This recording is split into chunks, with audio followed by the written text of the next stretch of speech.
Hi everyone, you know who it is. It's Antoine Fantoine here, internet's busiest music nerd. The real estate review is coming, but just want to come on here to remind you that the 24th, which is tomorrow at the time of posting this video, we are doing an AMA on the Symbol app. The link to get the app is down there. We're going to be doing it on the front page, pictured right here, so you can't miss it once you log on there. It is the Couch Chesta song, the thread in there. We're going to be talking. We're going to be answering your questions.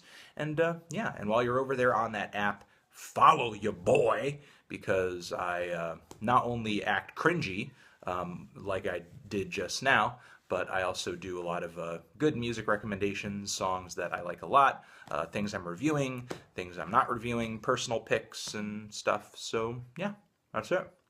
I'll see you soon over on the app. We'll do the AMA, and here's the review. Well, hi everyone. It's hot, sexy anime woman here, the internet's busiest music nerd, and it's time for a review of the new Real Estate album, In Mind. Real Estate is a New Jersey band who, in my opinion, has consistently proven themselves to be one of the sleepiest and blandest groups recording music today. As far as pop and rock music goes for this decade, I'm not sure if it gets more pastel, breezy, and flavorless than their album Days or their previous record, Atlas. But I still tried my best to go into this new album over here with an open mind, with no expectations, or at least with positive expectations. And that actually was not hard to do, given that I thought some of the singles leading up to the release of this album were pretty good, namely the song Darling. Sure, you know, Real Estate on this track isn't really offering much vocally like they typically do, but the pristine, twangy guitar leads on this track sound way nicer than they have in the past. There's like a colorful, ringing, high-definition clarity to them that's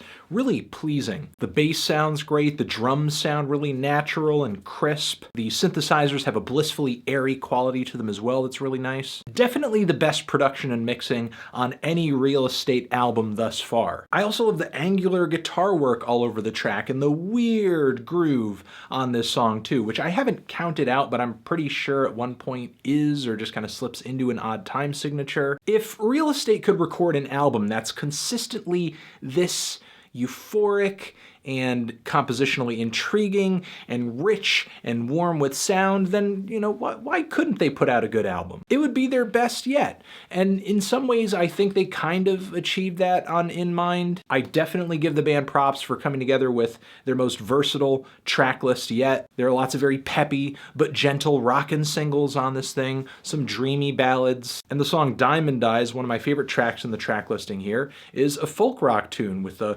kind of social, political urgency to the lyrics, telling listeners not to go silently during this moment of uncertainty. And there are also a variety of guitar tones on this thing too. It's not just the same dreamy, twangy, jangly guitar tone you usually catch on a Real Estate album. There are some fuzzes and distortions and echoes on here that provide, you know, some nice color, maybe a little bite as well.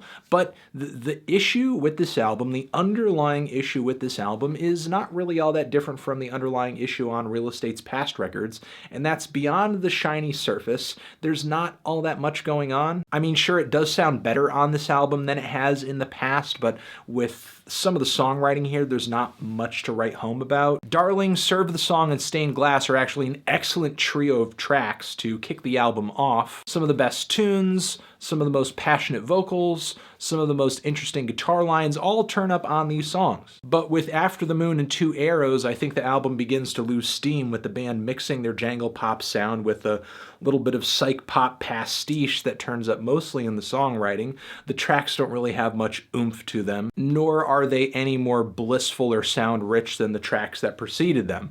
In fact, a little bit less so, I think. The song Holding Pattern is maybe the most aggravating track on the whole album, with this stuttering start-stop groove that just feels like I'm waiting for something to get going, and some of the slick guitar leads on this thing kind of remind me of Mac DeMarco. It's like I'm listening to a Mac DeMarco song that just won't get started. And the song Time is maybe the most viscous and flaccid track on the entire album. I mean, I get the band is trying to sound ethereal and atmospheric, and again, very dreamy on this thing, and having a strong rhythmic backbone makes that hard to do, but the vague bass and very polite drum machine on this track do very little to contain retain the cascading guitar lines and blasé vocals. It's at this point the band starts delivering tracks that pick up the pace a little bit, but the song Same Sun, for example, the guitar work and the chord progressions here are nowhere near as interesting as what was delivered on the first 3 tracks of the record. And I feel the same way about the very uninspired finishing cut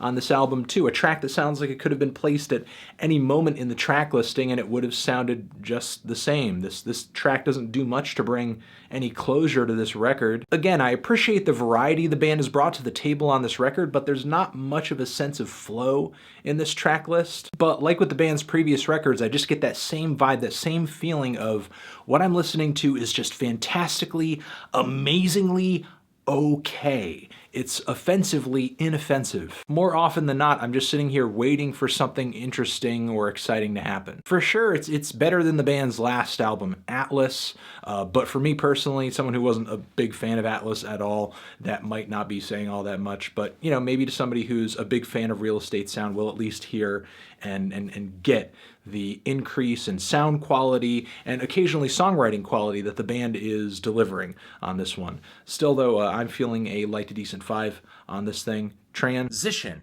Have you given this album a listen? Did you love it? Did you hate it? What would you rate it? You're the best. You're the best. What should I review next? Hit the like if you like. Please subscribe and please don't die. Just keep on living so you can keep watching reviews. Dog. Links next to my head, other videos that you should check out, subscribe to the channel, official website too, Real Estate in Mind Forever.